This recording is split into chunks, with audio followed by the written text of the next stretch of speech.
Okay, so this is the drawing that I did in class. So it's various pens and waxy crayons and things drawn on tracing paper. I'm going to do two things with this in order to get it ready for being able to be pasted on top of the color monoprint that you're working on, this digital monoprint. So this is the positive. It's also known as the key screen. So I'm going to refer to it as the key screen as well.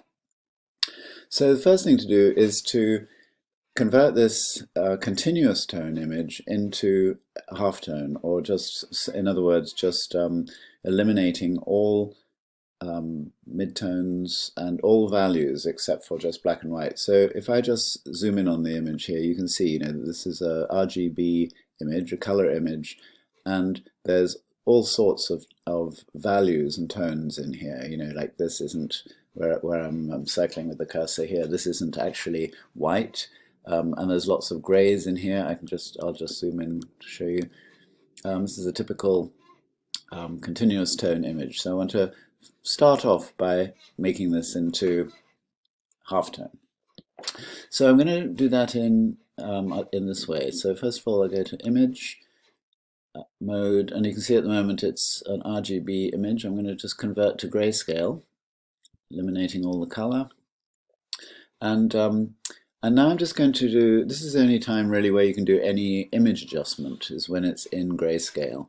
The next step is going to be to convert it into halftone by going into bitmap.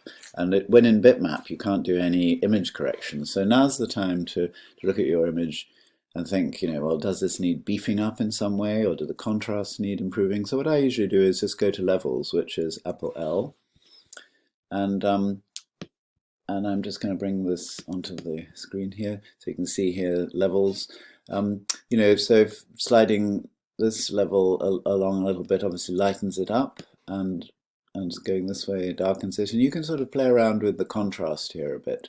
So I'm going to actually just beef up the contrast a little bit in this image and brighten it up as well. So I'm just going to try to pull back those light areas to being actual white rather than a sort of light grey. And then I'm going to just beef it up a bit like that. I think I'll settle with that. So I've adjusted the image, and now I'm going to go Mode Bitmap. So first thing you do is you get a window. When you go into Bitmap, you get this window that says Output Resolution and Method. So output resolution, this just happened to be on 300. It was just a default setting. The output resolution has to be 500. So just put in 500 there. And for method, choose 50% threshold. So actually, you can see here are the options. There's another method which I will demonstrate in a class coming up on how to use halftone screen, this one down here. But for the time being, we're just going to go 50% threshold. So then I'm going to go OK. Now, if I zoom in on this, you'll see how the structure of this image now has changed. See how there are no tones in here, no values. There's no continuous tone. There's simply just black, the black of the drawing, and then the white of the background.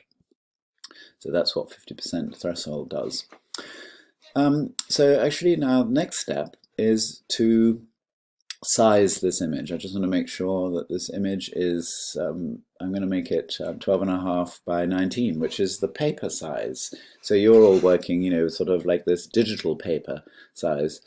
So I'd like you all to also, convert all your images to 12.5 by 19.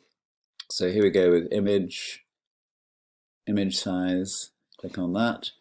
And so you can see here, got resolution 500, because I've just made that bitmap.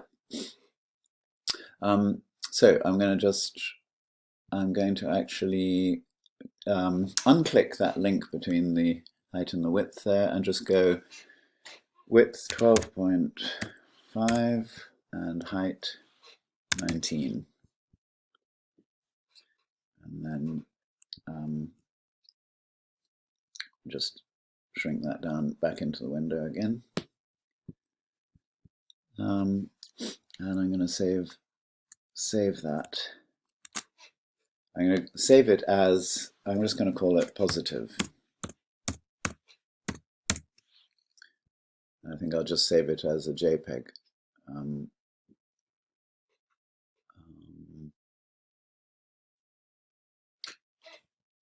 I'll show it as a Photoshop PDF.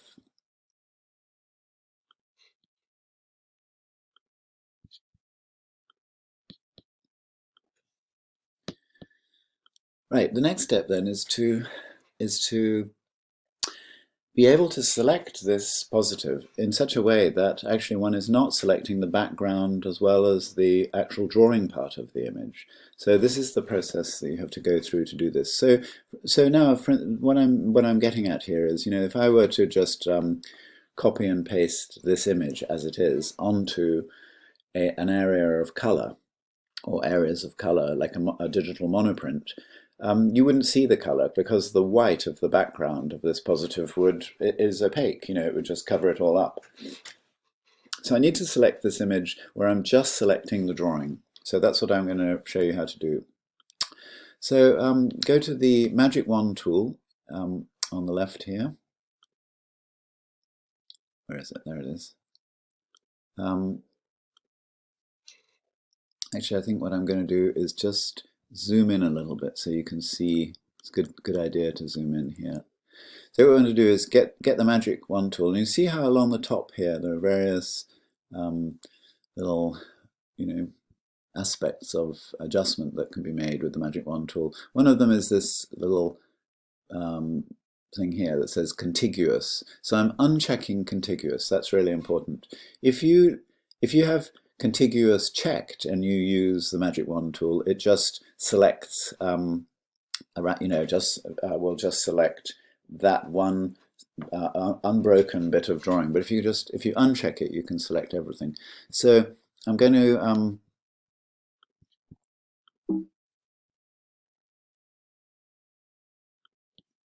okay, I just made a mistake, but that's okay. I just forgotten that you can't do anything in bitmap, so I have to actually reconvert this image back to grayscale before I can do this selection. So we go mode grayscale, size 1 ratio. Remember how I was saying earlier, you can't make any adjustments in bitmap. It needs to be in grayscale, and then I immediately just did that very thing. So now I'm back in grayscale. Even though this looks like a bitmap, it's actually now saved as a grayscale image. So now I can use the Magic Wand. So I'll just recheck that I'm clicking on there. So contiguous unchecked, and I'm clicking on there. Just take a second, and now the entire image, just the drawing is selected, not the background. So I can go copy and paste there. So I'm going to go copy and paste into new image. So I'm going to go copy, new image, new file rather, create. So actually, let me just shrink that down so you can see.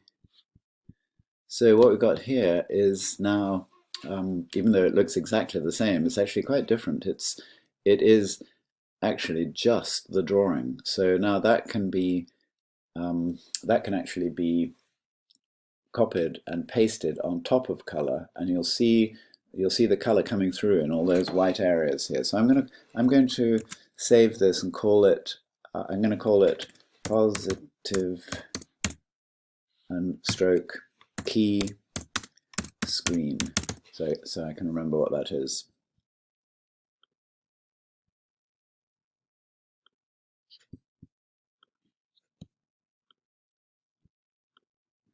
And I'm going to come back to now I'm going to come back to then layering this on top of the color monoprints that we've just made. So now I'm going to talk about the digital monoprints.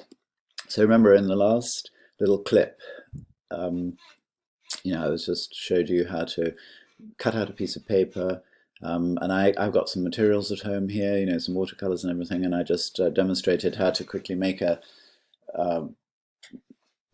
sort of monoprint mock-up using the paper stencils that I had, and also my watercolors and charcoal and pastels and so on. So that's this is that particular image, and then I'm going to show you the other ones as well. So actually, remember I then took the paper stencil that I'd cut and I just actually laid it down on the carpet randomly in one of my rooms, and here you can see that version. Now, obviously, I photographed that image. You know, I photographed the paper cutout stencil lying on the carpet, and then I also in Photoshop did beef up the contrast a little bit and increase the saturation. It sort of lightened up a little bit. If you go back to the video, you can see that the carpet's a bit darker, but I wanted it to be less of a contrast. Let's have a look at another one. So this was the one where, remember, I laid the stencil down on top of a wooden floor, and I've also beefed up that contrast a little bit as well. And yeah, so that's the first one. And then the final one was where I laid everything down, both the sort of positive and negative parts of the paper cutout that I had made. And then I just peeled away the main part, leaving just these individual little positive shapes on another carpet that I just happened to have. It's a little rug, actually. I just sort of laid them there. And again, you know, I've adjusted the colors a bit. I've actually I lowered the contrast and increased the saturation slightly on that. Okay, so that means then I've got these 4 digital, you could call them kind of monoprints, very, very low-tech monoprints, created really in the same spirit as if you were actually hand printing them. So obviously with all of these, I've sized them as well to be the same size as the positive. So I've made this positive, and that's in a separate little short clip on how to make a positive. And I'm going to. And it's important, obviously, that the file size for the positive, I've called it positive screen print. For that, the file size for that, it's important that it's the same as the file size, image size for all of these monoprints. So the positive I made at a resolution of 500 and the image size of 12.5 by 19, which corresponds with the paper size that people are using in the studio.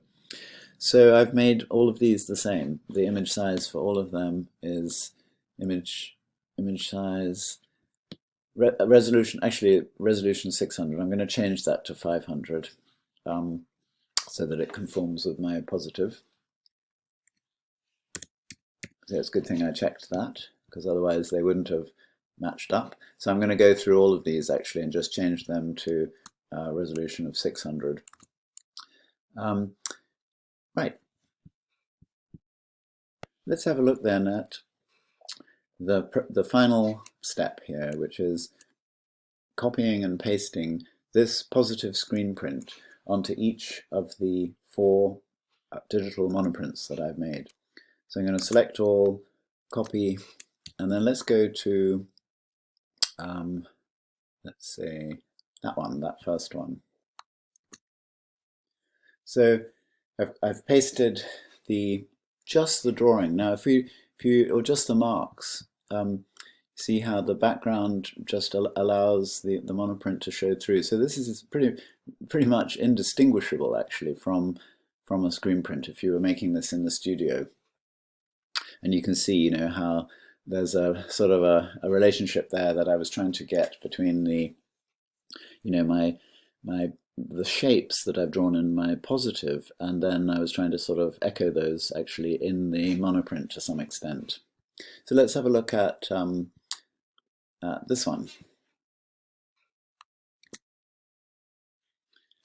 So yeah, I mean, this one looks okay. There are parts of it that are okay. It's a little bit stark actually. So I think what I'm going to do actually, I'll keep this, obviously I'll save it, but I'm going to go back to that monoprint. And I think I might do something like go into image adjustments and then go down here to invert, but just with the positive. It'll be interesting to see what that looks like, because I think that it'll flip that value relationship between the red and the white. At the moment, the red